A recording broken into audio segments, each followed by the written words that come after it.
bit of the gloom and doom of this morning, where everybody said, "अब क्या करें? इतना pressure है हमारे पर, और journalism कैसे करें? कि जब सरकार ऐसी है वैसी ही है." हम सब journalists हैं, और हमको अपना journalism करना है. So the question is, how do we do this? How do we deal with the misinformation, the disinformation, the fake news, AI, the challenges of media? How does media impact on our journalism and self-esteem?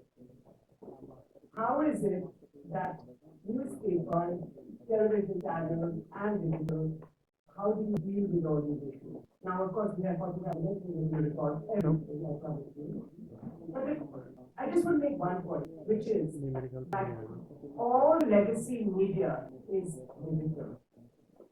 Any newspaper worth its salt in any language has a website, which means that if you want to exercise control and censorship and introduce any form of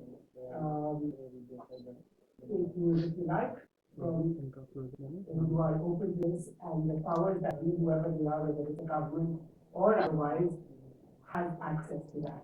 So that's the most important question, which is that everything is digital, they're all online, but also the opportunity.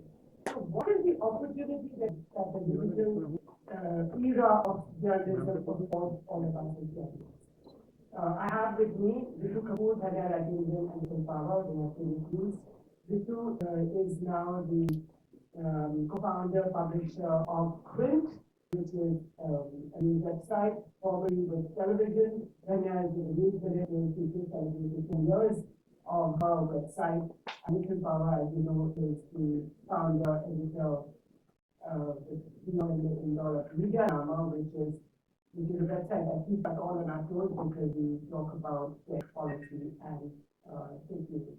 So Ritu, can I ask you if you could just lay out your vision of journalism? Remember, this is the morning after the Supreme Court insisted to the State Bank of India and therefore Election Commission that electoral bonds, that information about the bonds must be published.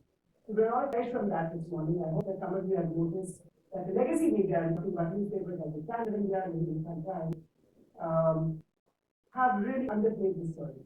It's the Indian Express which has the story in many of its manifestations on page 1, the page that we want to read every morning. We won't ask why the other people have underplayed the story, but this era of digital news, how do you deal with it as we go through it? Thanks, Jyoti. I think you can't just look at digital news as homogeneous. I think if you look at independent digital news outlets, digital universal digital news. And I think just look at a little glass half full. I think independent newsrooms are still committed to strong, fearless, courageous journalism. I think it's seen some very strong journalism coming out of news outlets. What worries one is what is the impact of the strong journalism that is happening? Now, we brought up electoral bonds. We've all been up looking out of the night on trying to slice the dice and find influences and connections to the data that's come out. So, what is the impact? What should be the impact of a story of an expose like the electoral bonds in a democracy? And are we going to see any such impact in this country at the current time? It's becoming a bit of a block and tackle. It's becoming a bit narrow. Now let's look at this fact check unit that has currently been deemed by the Bombay High Court. Next question: if PRD already has a fact check unit, why is another body needed? What is the intention here, and how is it going to impact digital news? Let me wear my hat as a fact checker right now. Now, as a fact checker, one of the things that we do is we build a data fact check when politicians, investigators refer to achievements or any data we do a fact check on what the politicians said and say, what part of it was true and what part of it was misinformation and disinformation. Now there's going to be a fact unit, which is where the government is going to come in and say, this that you have put out is fake. So basically, they are going to recognize misinformation against fact checkers and news outlets. Right? So now the thing is, it's also a government where the data suppressed, or the unemployment data, or whether it's data on the impact of demonetization on labor force, or impact of the data on the pandemic, or data on farmer suicide, right? It's all very muddled data or suppressed data. Now, if I do a story on the number of farmer suicides in a state which says that there are no farmer suicides, can the fact checker come and shut down that story because their data says that there are no farmer suicides? So it's not. What do you do?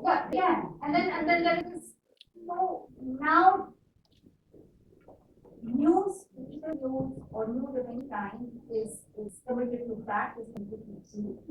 And now you're going to say that no, we're suspicious. Already there is a trust deficit between independent newsrooms, independent journalists and government, right? Whether it's the number of journalists who've been slapped with terrorism under UAP, whether it's the number of journalists who've been killed, whether it's the number of agencies being unleashed, number of, all of us have had incidents that days, we all have meeting matters, we have lookout circulars, we have so there's already a trust deficit, right? Now, in that environment of trust deficit, there is this, now we're also suspicious of what we're putting out, and what we're putting out about us as the government, or the business of the government, and we're going to come and decide what parts of it are true and what parts of it are not. Which means I don't have, as a public or the journalist, I do not have the say on asserting that my journalism is factual, because somebody else, because the government is going to come and say, that is not fact. Now, a fact is not a fact anymore. Data point is not data point anymore. Is there another way of censoring independent? Of course, and also not just censoring, but also discrediting. So if the Taliban's piece is brought down on the army killing in JNK, you're also attempting to discredit saying this was not correct information, or this was not a correct story. So there's also discrediting. So the discrediting is also happening with opening litigation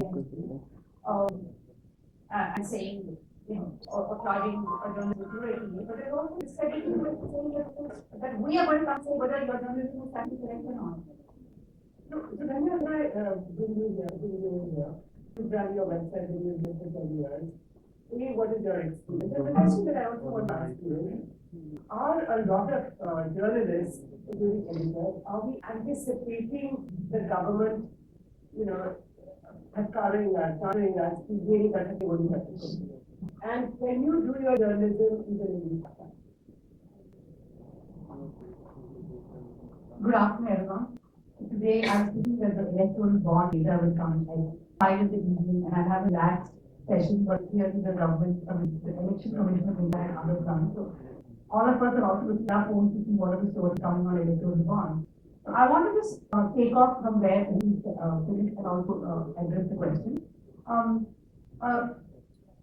There was an event the other day where there was a common YouTube channel which had come. I do not know of the YouTube channel before. I actually was a chairperson of Digital, but still I was actually surprised that I did not know of this page at all. There was a YouTuber who came and explained that a few months ago they got their YouTube channel suddenly taken down, and they had no clue why the YouTube channel was taken down.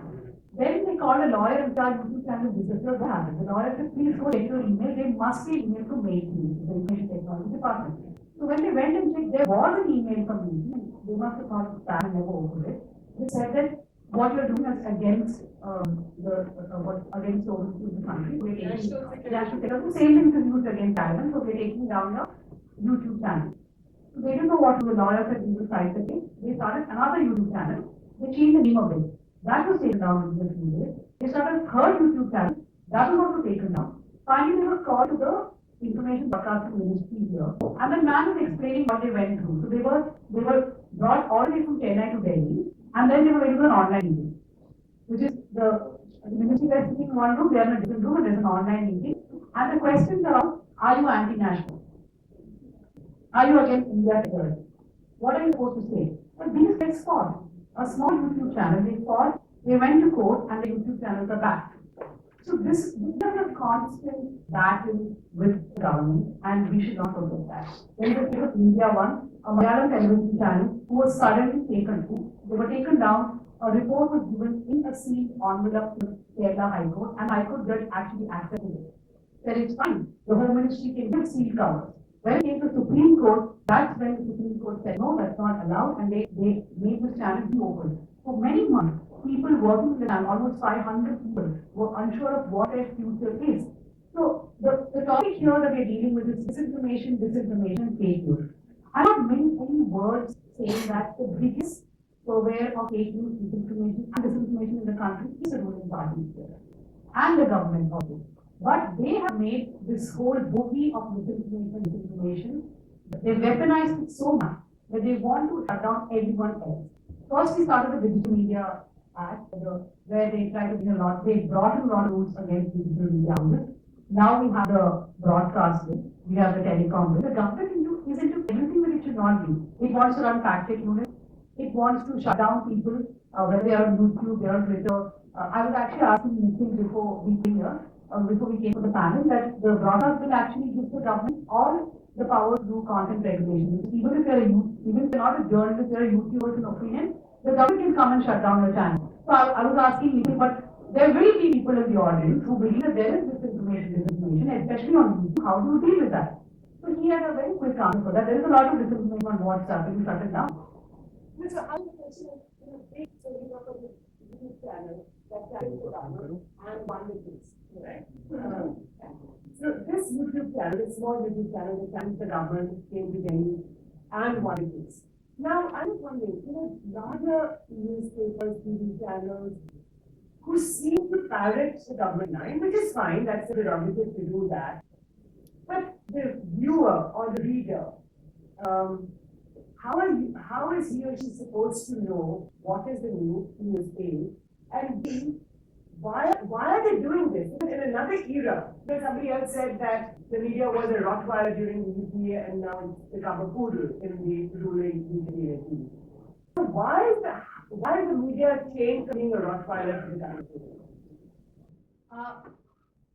You actually asked before that in this time, in this era, it is difficult to do journalism, right? So the other day I was at an event where the former Telegraph editor, who's now the editor-at-large of Telegraph, Rajendran, he was actually saying that young people here do not all go to sessions where people are talking about how their grandfathers and fathers went to jail in the emergency. They're so proud of it, right? Why don't they go to jail now? What is stopping editors from not being scared anymore? That fear cannot rule us. If the story has consequences, there will be consequences for the story. You have to ensure that the story is right, actually, that you have got all the bases covered, and then put it out. If big newspapers, for example, today what you're pointing out, the electoral bond, I think it's the biggest story prior to the election. You're talking about 16,000 crore rupees only to bond. You actually asked before that in this time, in this era, it is difficult to do journalism, right? So the other day I was at an event where the former Telegraph editor, who's now the editor-at-large of Telegraph, Rajendran, he was actually saying that the young people here do not all go to sessions where people are talking about how their grandfathers and fathers went to jail in the emergency. They're so proud of it, right? Why don't they go to jail now? What is stopping editors from not being scared anymore? Fear cannot rule us. If a story has consequences, there will be consequences for that story. You have to ensure that the story is right, actually, that you have got all the bases covered, and then put out. If big newspapers, for example, today what you're pointing out, the electoral bond, I think it's the biggest story prior to the election. You're talking about 16,000 crore rupees only to bonds, without taking into consideration trust, electoral donation, and the PM care. All this is money, right? This is a huge amount of money. This should have been the biggest story that people worked on from yesterday. And I'm hoping that people will work on the story more. But if it is fear that is not allowing them to work, then this is not the place to be. This is not the time to be a journalist. I don't know what I have to say to those people. Ritu, why are we afraid? We're afraid because, look at what all these bills are going to do. The broadcast bill can just bring down the content, it can bring down your site, it can bring down, they can come and seize your equipment, they can, and we've all experienced some degree of that, right? So I can understand, and while some of us, like Dhanya is saying, may not say that, we are here to do that, and we will deal with the consequences, and we've got to practice strong journalism that speaks to the power, is critical of the government where it needs to be. But when I'm speaking, when I was speaking to students of journalism here at Dhanya, it's in Malhotra, I was shocked to discover, not shocked, but I was made to realize that a lot of journalism students are not planning to pursue a career in journalism. They're either going into PR or corporate or, because they have two concerns. One is there are very few newsrooms where we want to work, where we do the kind of journalism that we can do. The kind of newsrooms where we want to work don't have the kind of funds to be able to forget pay a certain kind of salary, but also do the kind of ground journalism that we want to do. We want to be able to travel. We want to be able to spend 1 month on a story, really doing a deep investigation. So we come to that. And third is what I started this panel with is what will be the outcome of that long story that we do. And I must confess that I didn't have all encouraging answers, though I tried to do that in response. So that's it is when you have 16 journalists in the country, a lot of them from Kashmir, who are in jail under UAPA. It does have a swing factor. The broadcast bill, the telecom bill, the IT guideline, now the fact check unit. It's narrowing the space.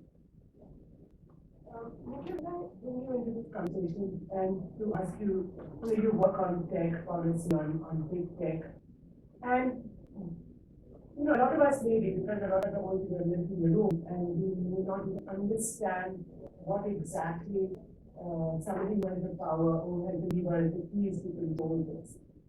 Paint us a picture as we go into the election, where the opposition seems to have completely capitulated, so actually there is no election. But what does it do to a free and fair information that journalists would like to deliver to their readers and viewers? And, sorry, is that just very confused? Yeah, I'm just going to respond to one thing that you said. I want to start by saying that I never believe that journalism will be exclusive of journalists. Use breaks on Twitter, breaks on social media, no disrespect to everyone. Journalism is a process. As long as someone follows the process, then journalism is the way I've always seen it. And the biggest space of these piece is social media. Whether you like it or not, it is Twitter, it is Facebook, it is WhatsApp, it is whatever have you, right? You have to understand why some of these regulations are coming in. When a story gets printed in the newspaper, it's static for that day. It persists on it. It is that persistence of the story, it is the persistence of the tweet. Remember during the farmer protest a few years ago, multiple Twitter handles were blocked, accounts were blocked. There was a Rajya Sabha MP whose tweet was also censored. So we had information then to know what is being censored. So there is a chronology for how speech on the internet has been restricted and regulated over the last few years. It starts with 66A in the conversation, and at that time the BJP opposed it. The moment they came into power, they actually went to court and supported it. So my approach is always it doesn't matter who's in power, governments are going to exercise that power. Some will go overboard and do more, some will do less, but see the difference from a policy perspective. The intention is the same. Let's not forget that in his filing of the data protection bill, Manish Tiwari, social media companies should be treated like publishers and held liable for content that users like you and me put on it. That doesn't make sense. So, why does that make sense? What's wrong with that? Because the intermediaries. They are enablers of speech. We are responsible for the speech, not them. When I post something online, it is my responsibility, not my the platform is not. So if you hold the platform liable for all the content that's on the platform, it will never survive that liability. So you want a world without the internet, because you can start with social media, you can move to messaging, you can move to an ISP. An ISP will not survive the life. So I think we have to understand how the internet functions before you think of an intermediary as a publisher. Let me finish the chronology, right? It started with the restriction on funding for online media and for disallowing media companies with a large amount of for foreign ownership from operating in the country. Young youth shut down, public posts shut down in India, right? Then you have the IT rules that basically brought news publishers under a regulatory framework, is not backed by publishers, by a bunch of publishers, including Digital organization. I think a bunch of publishers have got to go to challenge them. They got to stay order. The fact check unit has come as a consequence of, because now with the thing we won't censor the media organization, we will, the fact check unit will prevent the spread of the same news article on social media. So this is all linked, and the fact check unit specifically checks government news, and the government wants to be the arbiter of truth about itself. The broadcast bill, on the other hand, also creates a mechanism where there will be content evaluation committees that sit inside newsroom, and that might, I think, primarily apply to documentaries. Stop seeing documentaries that are critical of the government being released in the country in the future, right? Bit by bit. Sorry?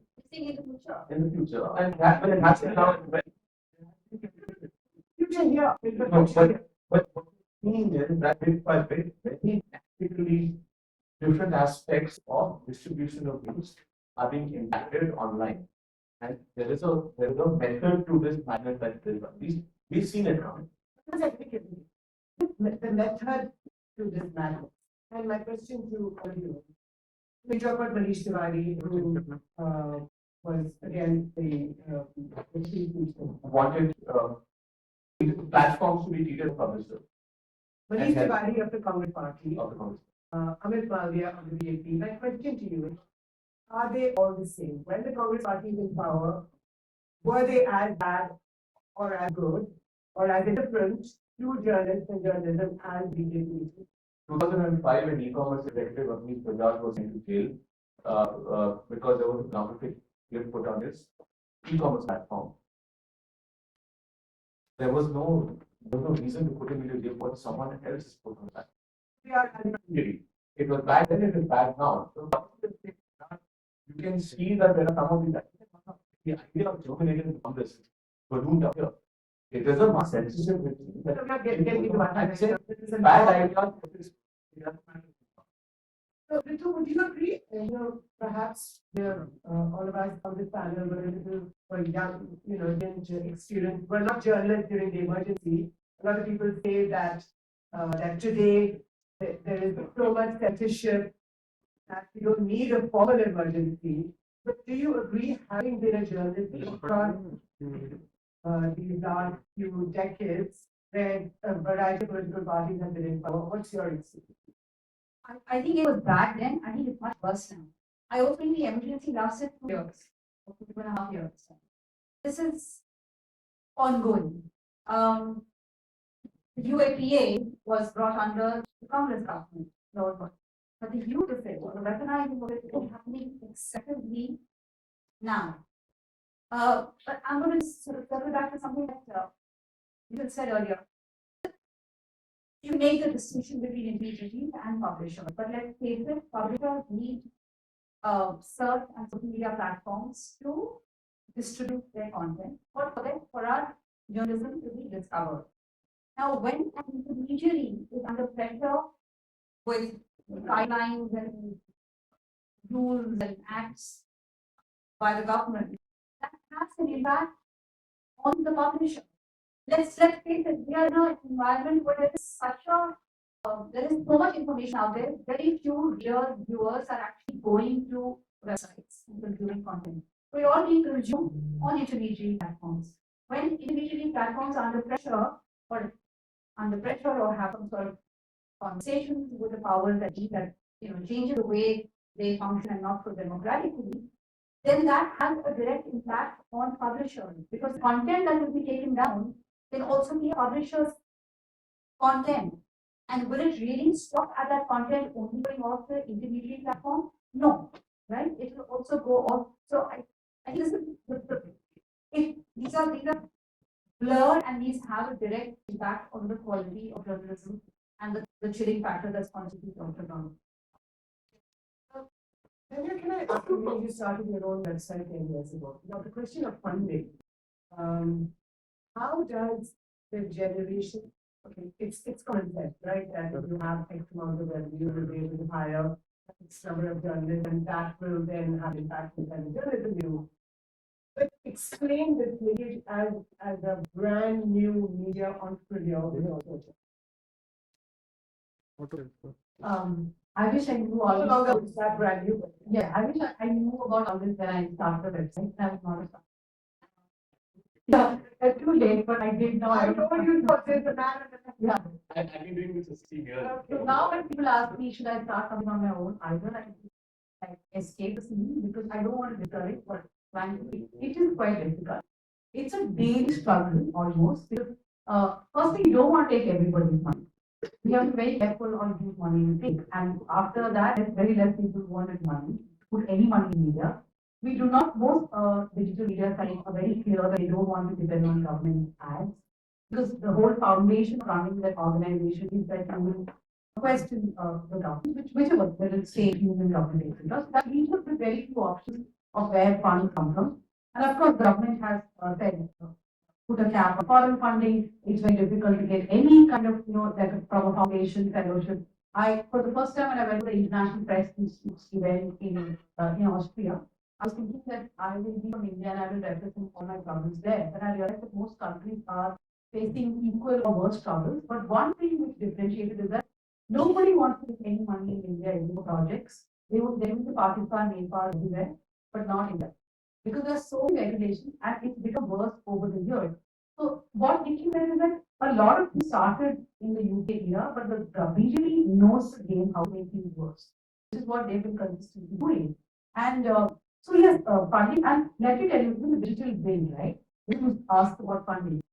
To someone, it looks like about content regulation and self-censorship. But not just that, it's also cost on.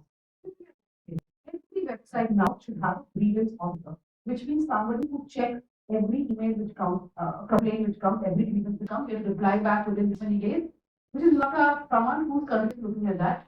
There was one point where there was a doctor who died, we had written something about the doctor. We got like 300 people emailing us with grievances. That's because they have recognized it. They would have put in their WhatsApp group and said, everybody now email. And we have to individually reply to all these people. So my grievance officer sat and replied to all these people. The second layer is that we have been part of an association which has the grievance resolution committee, which should have a former judge, which should have experts.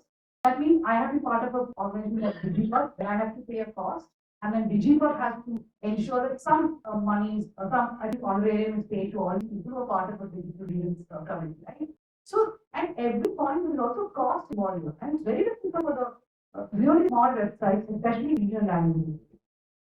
Getting approved for DigiPub. Yes. That was not like, I mean, Dhanya knows that DigiPub was not getting approval from the government as a self-regulatory organization.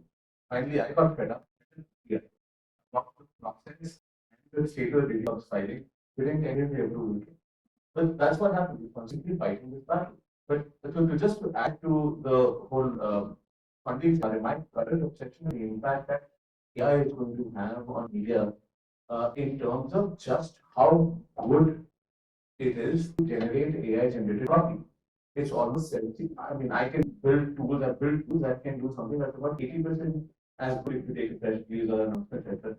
Half of the stuff that gets published on news websites can be almost entirely AI generated, and there are bots that are flooding the internet. What is going to happen is that if that discovery is going to struggle, you're going to see a situation where social media and search is basically going to get impacted by the volume of AI generated copy pasted news, like just reframing what let's say the news made from Quint published. It's going to have an impact on the industry. The inventory, advertising inventory is going to increase massively. This means yields are going to decline. And so monetization of news publishers is going to struggle. We're not 8 to 10 months away from this. But the framework for this is already in place. Right now, you can see it. No, wait 1 second. I want to add that for 10 years, Nikhil has been giving good news, and this is one of them. Okay, so the framework, this framework that is being built, A, one, who is building this framework, and B, the second question is to all of you. All is still happening and again happening and unfolding around us. Are journalists like us smarter than these mind in science space or wherever they are, whether it's phenomenal and otherwise, aren't you smarter than them and aren't you able to beat them at their own game? I'm not sure how to answer that smarter question, to be honest. The first one. But the framework, I mean, you can go and use ChatGPT. I mean, if you write a 400, 500 word prompt, you can customize it, fine tune it, make it more and more specific, and you will generate a great output. I've been experimenting, we've not published anything like this yet, but we've been improving our outputs before we go into production. And I'm just treating it as a sanitized press release when that happens, right? So that someone in the team will work on it. But anyone can just take this and publish it as well. It's not very difficult to do this. There are sites, like for example, in Wired, there was an article about a Serbian guy who's buying dead media sites, like media sites that shut down over the years, buying their domain because the domain still ranks on search, flooding it with AI generated content, and basically in 6 months he made $500,000 on one site. After that, Google evaluated it. So he shut it down, but he made $500,000 in 6 months. I'm saying AI content is not. So what's the challenge from AI in journalism? A is going to make things very, very easy and smooth to re-report. Very quick. Bio copies, reprocessed, super quick. So it makes publishing more efficient, which is going to impact jobs. That's one. It's not going to replace reporting, and that's a great thing. But it will replace writing in a sense, quite quickly. But the primary problem is monetization, both from a subscription point of view, because an article behind a table can basically be repurposed and republished now. Similarly, it's going to have an impact on just discovery, because if you do a search and you get 50 different sites for the same article, yours might not rank as much as someone else's. So then your traffic will go down. So as an example, so music is an indicator in media businesses. It happens first in music and then in everything else, right? Universal Music withdrew its content from TikTok recently. Why? Because where they used to, let's say, they used to get $100 for 100 streams, all of those $100 went to label-owned streams. Now they're getting only 60 because it's AI-generated music. So the pie shrinks.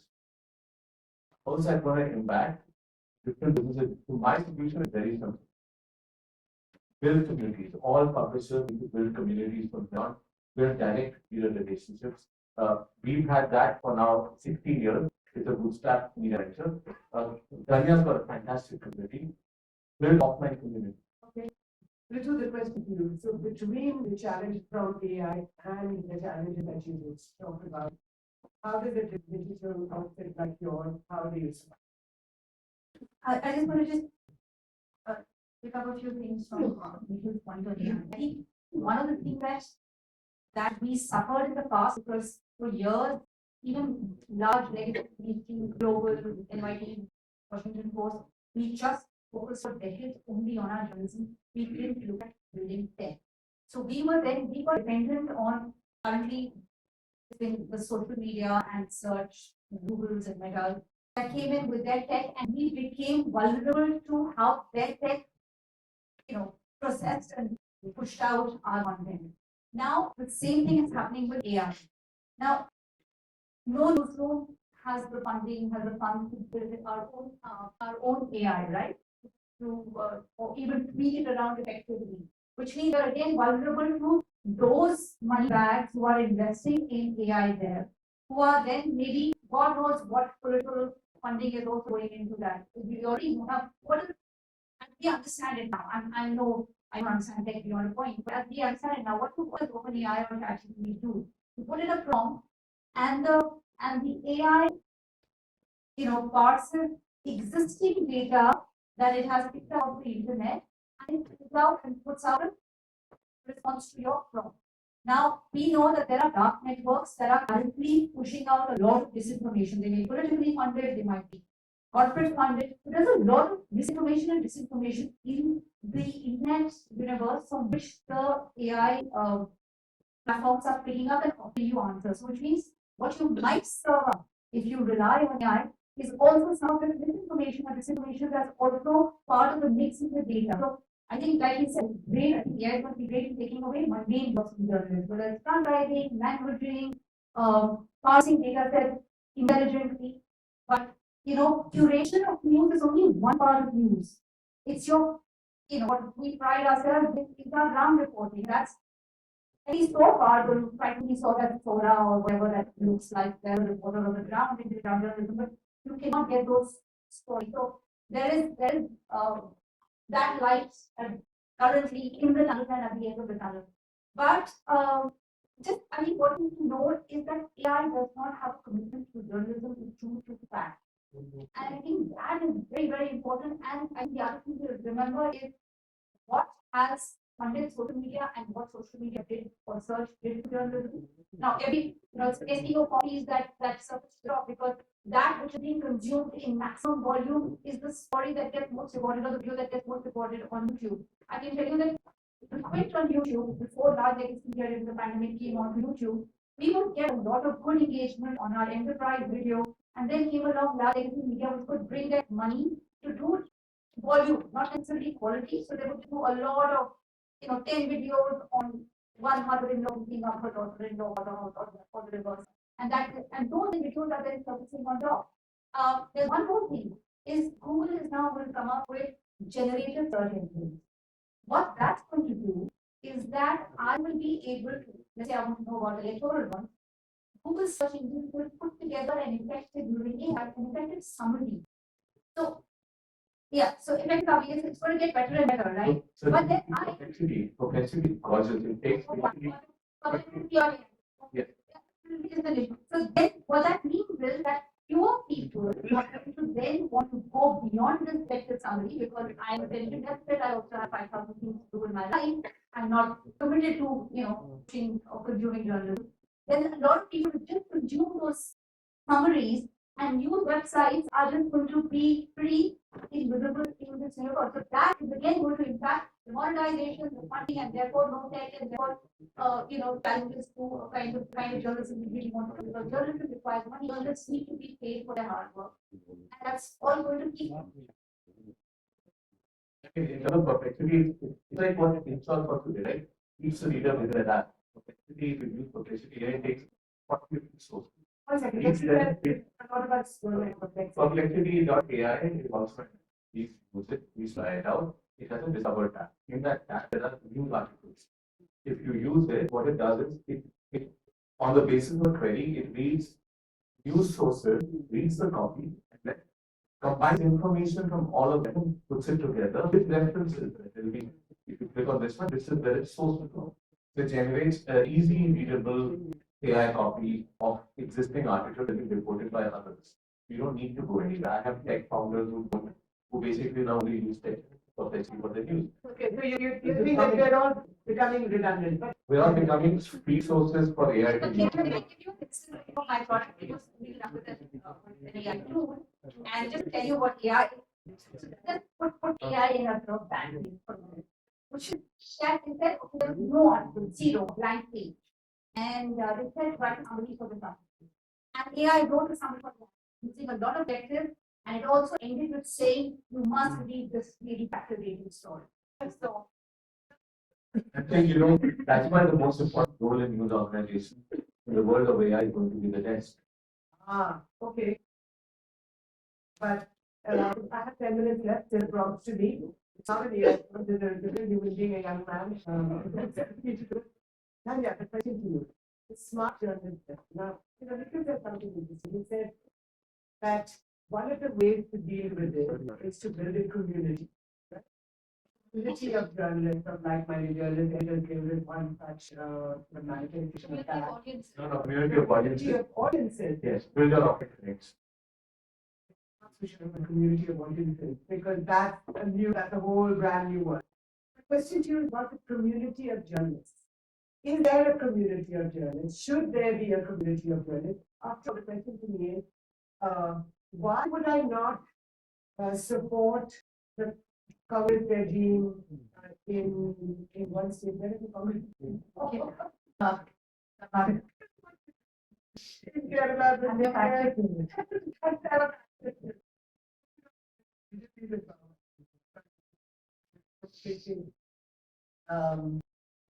so the question is, why would I not be able to challenge or build a community of journalists that could take on all this stuff that we've just talked about. You know, we used to pride ourselves on being anti-establishment. Now, do we want to be anti-establishment anymore? I don't know. But we do or we don't in that question. But can we build something?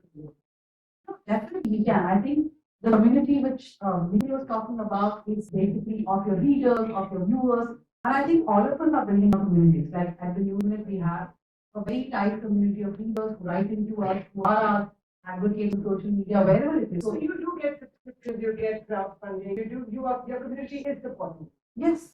For example, we are a website that focuses on South India. At one point of time, Ritu had insisted that we should send two reporters to Manipur when the whole crisis was happening. We crowdfunded, I think, around 6 to 7 lakhs. In 2 days' time, all our readers came, we could send our reporters. So we have communities who come together to fund us, even whether it's small projects. But now that's a reader community, right? For example, News Laundry has a whole tech community. Their readers who do tech also. Do a lot of the tech stuff, like how their website functions. We have legal communities who help do websites. We have people who are readers, who are lawyers, who have come together. They just tell us, okay, we help you.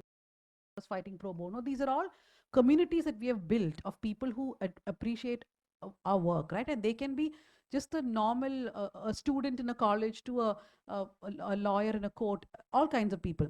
The other community which we have to build is amongst journalists itself and organizations. We have definitely started doing that.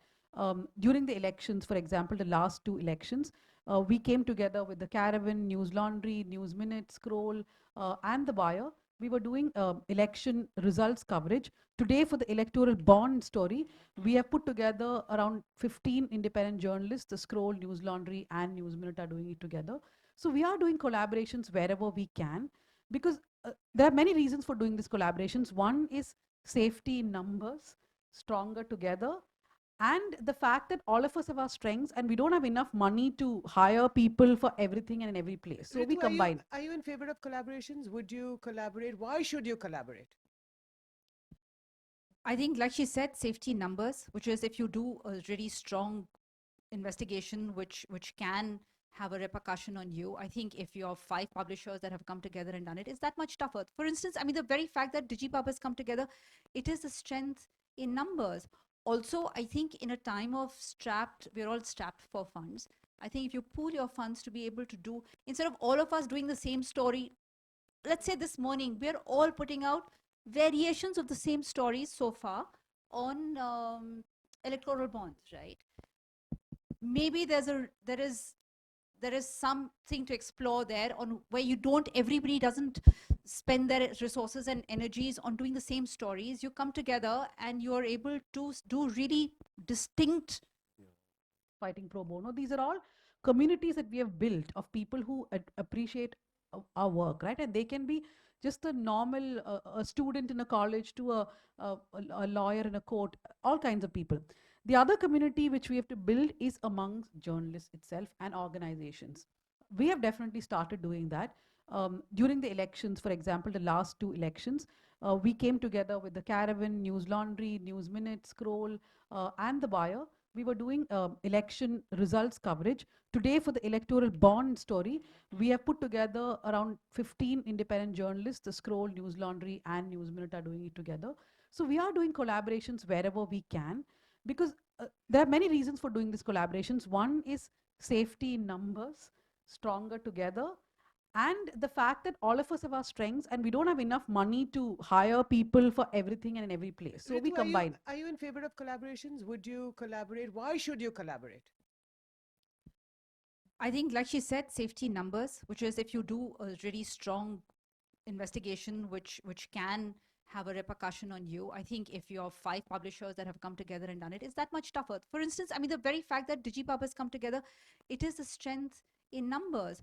Also, I think in a time of we're all strapped for funds. I think if you pool your funds to be able to do, instead of all of us doing the same story, let's say this morning, we're all putting out variations of the same stories so far on electoral bonds, right? Maybe there is something to explore there on where everybody doesn't spend their resources and energies on doing the same stories. You come together and you're able to do really distinct significant journalism, uh, which you, then all the collaborators then amplify. So I think there's a lot to be said for collaborations. Okay, I'm going to open it up to the house. Ritu has to leave in a few minutes, so if you have any questions for her, please ask them now. Yeah, go ahead. Please, somebody give Vijay a mic, please. Jyoti, you know, and we all know that many journalists. So that's Vijay Nayak, one of Uh, our Vijay. senior most journalists. You know that many of journalists actually, due to pressures on media and the channels, have left the channels, have left the things, and they started their own outfits actually. And one of them is this maybe Quint, or maybe the other one also, and she's also there. Dhanya. I just want to know, how independent do you feel really when you are running your own channels, or are there daily pressures, and what do you think about when the pressures are there so much that you are not able to run your outfits? What will you do? I mean, has there any thought has been given to that? And for you also, how do you feel running in Awaaz, South Asia, Jyoti? What kind of pressures do you get every day? Thank you. No, there are pressures. Just being independent and being independent of government funding, etc., doesn't mean that you do not have pressures, because let's face it, all sorts of agencies have been unleashed on independent journalists. But I think the fact that you're not answerable to anyone allows you to still go ahead and do the kind of journalism that you're doing. What is a challenge is revenue. Revenue and sustainability is a very, very significant challenge right now. So, and for some reason, I think there are instances like the News Minute or News Laundry where I think reader revenue is keeping them afloat. But that's not true for the quantum and the kind of journalism you want to do, or the kind of journalists you want to support. I don't know how long we're going to be able to be. I think one of the challenges is that we're not being able to scale up for two reasons. One is revenue, and the other is regulatory policies that come and block you. I mean, we were not able to get license for a channel that we wanted to start, right? And in fact, we had agencies then unleashed on us because we wanted to start a channel. Are they daily fears? I don't think so. In the sense that, yes, there will be repercussion for a story. We had an income tax, survey for 3 years. For 3 years? Because the survey goes on for 3 years, right? And then they close it if they don't find anything. We get GST notices almost every day. These things are going, but I think they're separate. We cannot combine this with the journalism. The journalism has to go on no matter what. The only thing which I really think about is, am I going to get more subscribers today? Will my story be picking up on Google today? I am not worried about governments coming after us, as long as our story is clear and it's backed by facts. That's not a worry which keeps me up at all. Like yesterday, Mega Engineering, which is the second biggest donor of electoral bonds. So Deepta was actually asking in our group, can we write about them because we have injunctions? I said, well, we'll write. Let's see what happens. So the only thing we worry about are injunctions, because so many are there these days. But other than that, I don't think so. The young man in the orange shirt.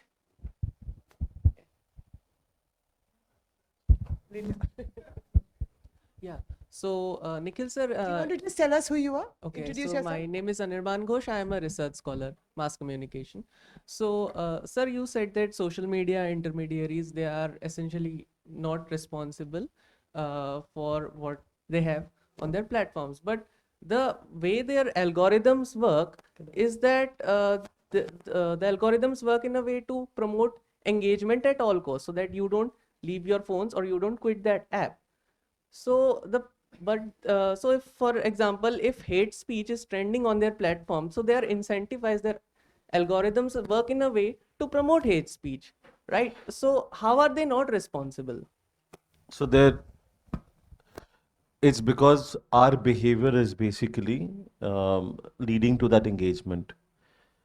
Social media platforms need to change the way they work in terms of enabling and promoting hate speech, in the sense so that allowing people to put money to promote hate speech, B, in terms of just the scale that such hate speech can reach. The problem is, how do you at the scale that they have, How do you determine what is hate speech and what is not?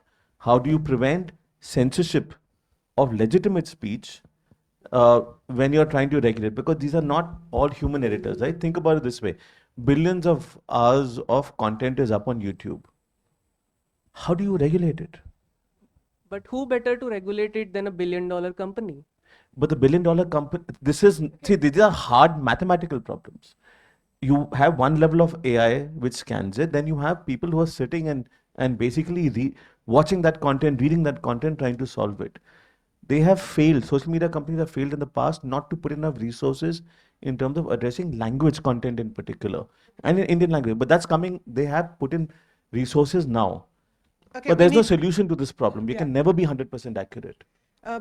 any questions to Ritu Kapur? You have a question for Ritu? No, no, because Ritu needs to leave. So any questions for her specifically? Okay. Yeah, go ahead, Sudipto. Yeah, no, Dhanya, I just wanted to talk. So there was this talk about collaborations and how it's helpful. Ritu was talking about how it's a force multiplier. It amplifies our voices. But Dhanya, do you want to also talk about the cross learnings? Like back in the day, we were working in these large organizations which could provide a lot of exposure to us. But now, because of these collaborations that we've had over the last 1 year, right? Do you want to talk about some of these cross learnings through, like for our young reporters, people like Shivani and all of that, Azifa, how they're Yeah. Okay. Can we take a couple of questions yeah, because we are running out of time? You had a question? Yeah, go ahead. Ask it. Somebody give the gentleman in the shirt a red shirt. Yeah. In our If you previous can just session, introduce yourself, please. yeah, I'm Gautam, working in an MNC, so not really this No, no, crowd. fine. Yeah. So in the last session, we had seen Madam Pandey. She said that 80% of the money is being made by these large platforms, Google and all those searches and all. Now, over here, we are seeing you raising concerns that AI is going to further take away, squeeze the money resources which you guys need. My question is, the ways we see some fights going on in foreign countries, wherein let's take a concept as watermark. Whosoever is generating the ground reports and all, they claim that it is there. For I hire a Uber cab, the cab. So sorry, I didn't get your question. What's the question? Revenue should be equally distributed. There should be justice for ground. The resources should be earned by Okay, people. later. Yeah. Sunit, ask your question, please. Sorry, I'm hurrying you. Yeah, hi, because we are really Sunit Arora. Just a quick question to the panel about the legal costs that you face as independent newsrooms. It's something that a lot of journalists who are looking at moving out independently find it's a new factor, and I would like some insight here, please. Thank you. Would you like to ask your question? Give the lady a mic, please. And if you can just introduce yourself. My name is Richa. I come from Delhi Press. One of the questions that I wanted to ask, especially the panel, when it said that how do you build communities of audience? And, net neutrality was something where a very big community was built. And it was built outside the newsroom. It was built through a lot of stand-up comedians. It was built through people who actually took that news out to youngsters. Today, when you look at what is happening, journalists are not able to communicate the value of freedom of speech to the larger audience.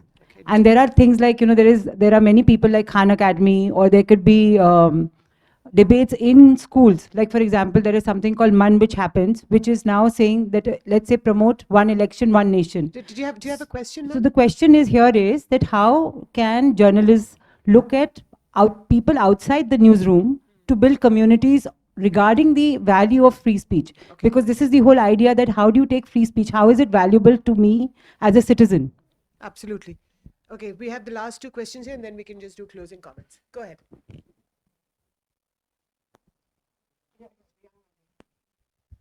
Oh, thanks for the panel. Nihal Krishan with The Hindu.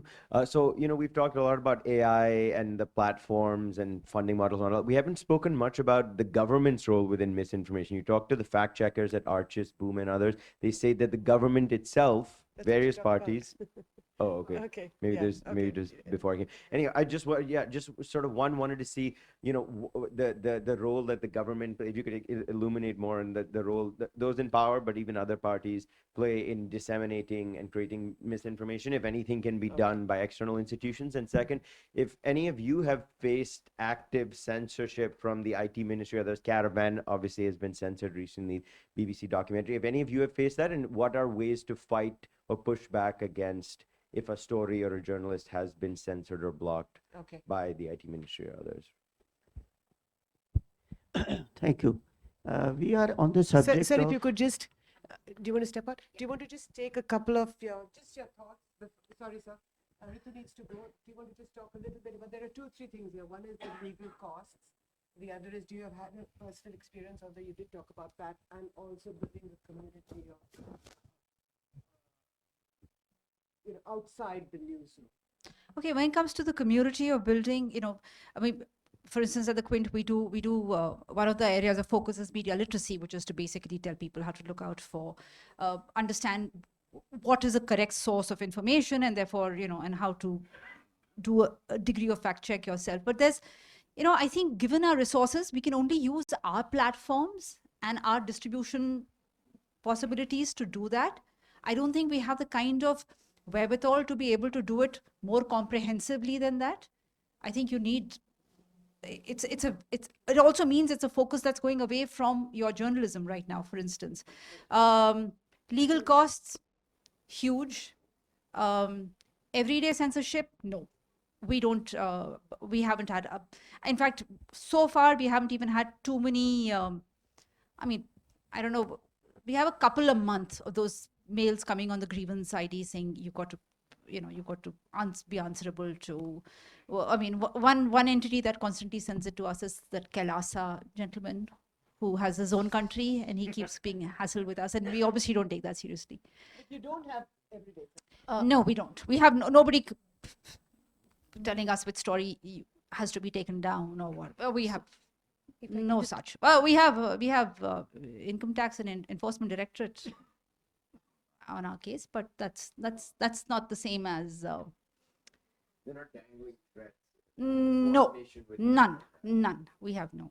So you are able then to pursue an independent journalism, and that, do you feel that this censorship that we talk about, a lot of us talk about, is much more in our heads than it is?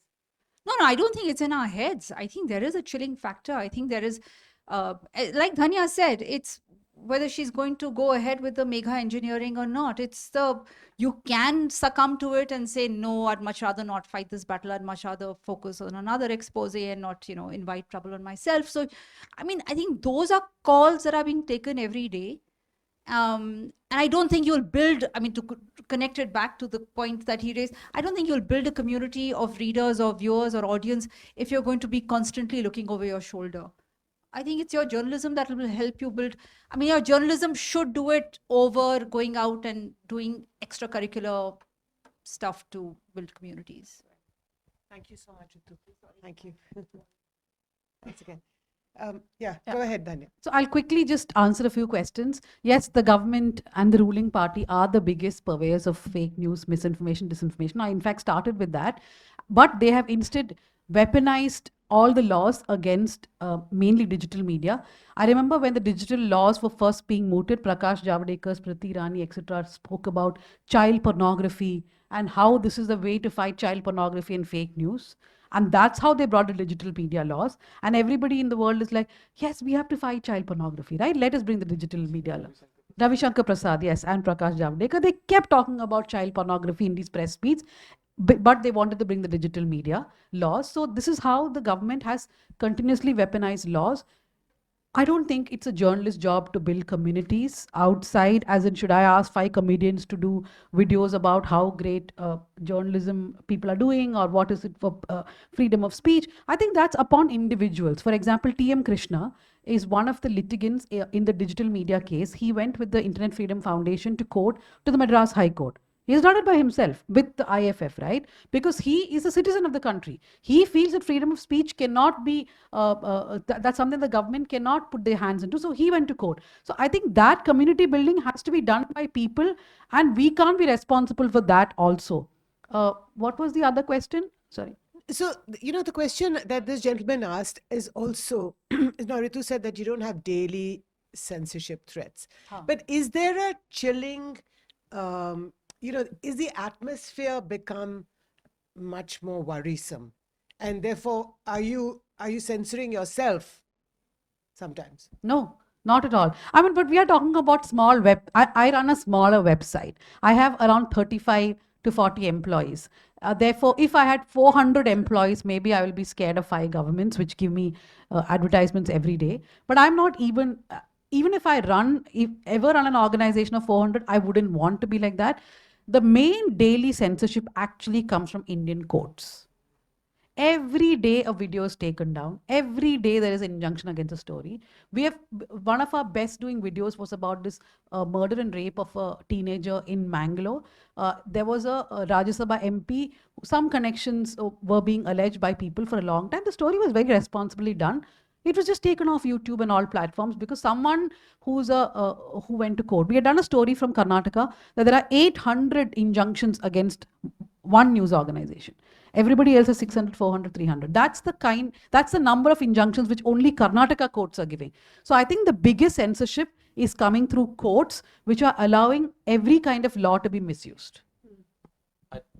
I'd like I have 2 questions to answer, but I'd like media publications to put something like a counter, saying that for critical cases, put a live counter saying how many days has it been since the last hearing, because there's some instances where this goes on for, like, I remember Aadhaar went on for 700 days. To answer your question about social media and payments, the question is about how the internet works, right? In the internet is an interlinking of links. When I do a story, I link out to a source or some amount of useful information, etc., etc.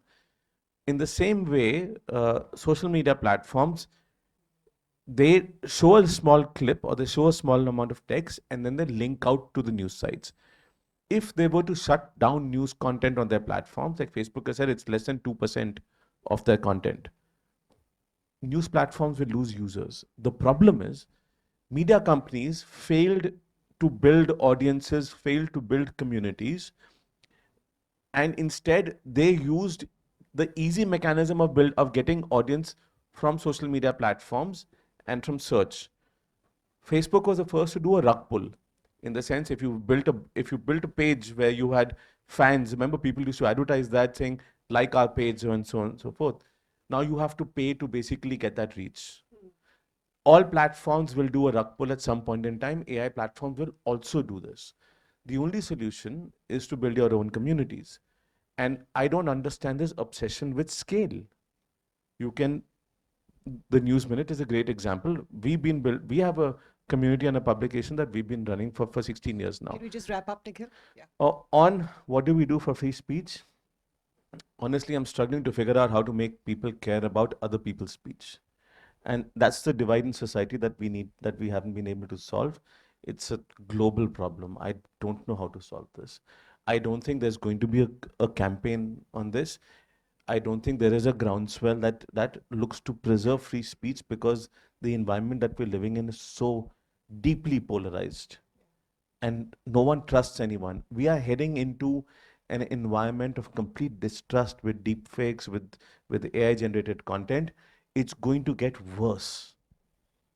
And I have no answers on this. And I'm going to wrap up here. I think that's the key word, trust. How do journalists trust their sources? And how do readers trust us? How do you know that the journalism that we do is something that is worth your while? But ladies and gentlemen, I'd like to thank Dhanya, Rajendran, and Nikhil, Pahwa, and Ritu, who's just left. And thank you all for being such a wonderful audience.